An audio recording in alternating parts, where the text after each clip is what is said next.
Good afternoon to you all. I first of all want to thank all of you for being here on a very short notice. We are gathered here again, once again, at Banjul Bond Road or Banjul Highway, beside the former radio seat in Jawel. By the way, my name is Momodu Haidara. I think I've met with most of you, manager at Jawel Company. What we are here to discuss today about is to make few clarifications pertaining to a widely circulated rumor or information that Jar Oil is building in a graveyard, an old burial ground. And there were excavation works being done in an old cemetery in Banjul. The story is very disturbing. All these days we have been trying to wrap our heads around it because of what has been said in the social media, with so many false information flying around, with all kinds of accusations on the company. And it is our responsibility as a company to come out, to clear ourselves, and also to show you proofs that what has been said or what has been circulated is far from the truth. And I will try everything humanly possible to show you proofs to that. And as journalists, I implore all of you to do your due diligence and investigate thoroughly so that you can inform the masses about actually what is the situation at Radio Seed. So to start the story is sometimes back during the live, when IGP Job was alive, we had an engagement. And one of them were, we have several projects that Jar Oil Company is sponsoring for the Gambia Police Force. And then among them, there are many, I cannot name all of them, but one of them is this particular project at Banjul. So he appealed to us to see if we can help build a police post for the Gambia Police Force in this area, because he cited so many important reasons. One of them is the place is prone to so many crimes and the dangers in the traffic, especially at the junction, the intersection between the Banjul Highway and the Bond Road. So we said, no problem, we can add that to our list and we'll be able to help build that place for you. But we also told them categorically, when it comes to the negotiation of the land, all the paperwork, whatever approvals you need from government, since you are also a government institution, please do everything possible to secure that, and we'll do all the logistics necessary to make it happen. And that's what we agreed. Unfortunately, he has an untimely demise, and then we were summoned by the current IGP one day for a meeting. In that meeting, it was very friendly. He received us well, and all he wanted to know was to see if all the pledges we have made with the Gambia Police Force, if they still stand, because he understands that there were so many things we pledged in the past. We told him categorically that yes, that was not for IGP Joe per se, it was for the Gambia Police Force. As long as the police is there, the project still stands. And then this particular project was part of it. So as you can see, we are also building our own place in a property we bought from a private individual called Miss Wadna, the owner of Radio Seed. Radio Seed is well known in this country and beyond, being the first commercial radio station, well entertaining. So the place was lying in ruins before we bought it. And then when we negotiated the price, they were represented by their lawyer Aida Drame. You can do your investigation and find out, and I'll show you documents of the contract for you to have a snapshot of it. And when we agreed on the price, we bought this particular property. And when we bought the property, we started our project. But before we even start that project, we got all the approvals from the line ministries that you need to have before you start a project. We did that. So then the police came with a plan and said, well, according to what we have promised them, they've come with a plan to build a police post. So I will show you the rough sketch plan they came with their stamp on it. And then we came, and then they looked at the place. We measured it for them. It's 8 meters by 9 meters, the dimension. We dug the place for them, poured the concrete, and then ask them to come with their own maintenance team or their technical team to do the building. And anything that is material-wise, we'll provide it for them so that they don't spend a penny. So this was the agreement. So the moment that process started, then we started hearing news in the social media that Jawel is expanding into an old cemetery and is digging out graves. And that was so abhorrent. For example, we are Muslims and human beings.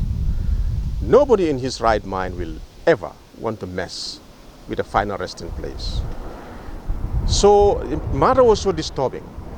So when we heard about it, the very day the Lord Mayor came here unannounced, we picked up the information that there was going to be a press conference, and we smelled the rat that actually, if he didn't go there to try to clarify matters with her, there might be mistakes and it will just add fuel to the fire. So we went there, we tried to seek audience, and it didn't materialize. He couldn't receive us. So we came to the site. And then to our dismay, the same kind of information was repeated. That immediately after the fence of Radio Seed, that is where the old cemetery starts. And that's where we are digging, and it is wrong. She vented out so many frustrations, which I feel for her, to be very honest with you, and I want to make that very clear. We feel for her. Being a lady, being on the opposite side of the camp is not easy. We know this. And African politics is like that, we understand. But putting that aside, the damage the misinformation has created or caused to the company is also something that we are personally responsible to clarify. So this is why we are here. So the moment he was advised by, I don't know, his technical director, Katim, that immediately after all Radio Seed, you have the graveyard, I shook my head because I knew that was not correct, that was not accurate. Immediately after she was done, I wanted to clarify something, and that's exactly what I was going to say, but was not trying to entertain any questions. So we let it happen. And then I said, no, but still now we have to let people know what's going on. So we went and did our private investigation and then dug out files in the physical planning to actually see the material evidence that will say that actually the place was a graveyard. And unfortunately for her, we discovered that the particular place we are standing here is a buffer zone. There is an old cemetery over there. And between our fence and that old cemetery, there is a good 75 meters minimum between the two before you even get to the old cemetery. And every Banjulian who used to play sports or jog around these beaches will tell you, yes, I remember that, because this was a pathway. I did my schooling here, and I like jogging. So I usually cross over here, especially when the tide is high and I couldn't go further down. I will just cut it. So everybody knows this was a buffer zone. And the map, the old colonial map, some of you I will show you, which was even hand-drawn, you know, of Banjul. I will show you where they even named that area as Mohammedan because of Muslims are lying there. You understand? So just to make it all short, two things I want to mention. First thing first, Radio Seed is never the problem. Radio Seed is a legally bought property from a private owner. It was not a government allocation as insinuated in the press. This place was never allocated. In fact, when you look around town, 99.9% of all jar oil stations are privately bought from private individuals. When they put them out for sale, we negotiate prices and we pay the right prices for them, and we build our project with the right paperwork. So we don't benefit from any government allocations. We don't receive any handout from government. If there is somebody who is giving out handout, it is Jawel. We know this, and it's sad to say, my boss will never want to say anything that he's giving out, and I'm not here to say that. But if there is handout going out, it is coming from Jawel. We don't receive any handout from anybody. And I want this thing to be crystal clear. We are not receiving any favors from anybody. All we do is we're trying to exercise fair business, genuine business in our own country, for the development of our own country, so that we can alleviate youth unemployment. As we are speaking today, I don't want to brag about it, but our 2-3 companies, when they're put together, we have nearly 1,000 employees on the permanent payroll. Those on PAMs that are also directly or indirectly relying on jar oil on a non-PAM basis goes in the hundreds, close to 600. So I think Gambians should come to realize this. It is only us who can develop this country. And we have to encourage each other to invest in this country. And we have to support each other to move this country forward.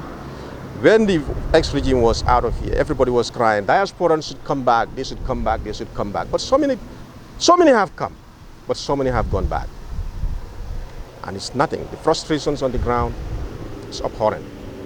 And this is something all of us have to look at to start supporting our local businesses. We are not here for any fight. We are not here for anything, but to develop this same Gambia we all love. And that's what I have to say if you have any questions.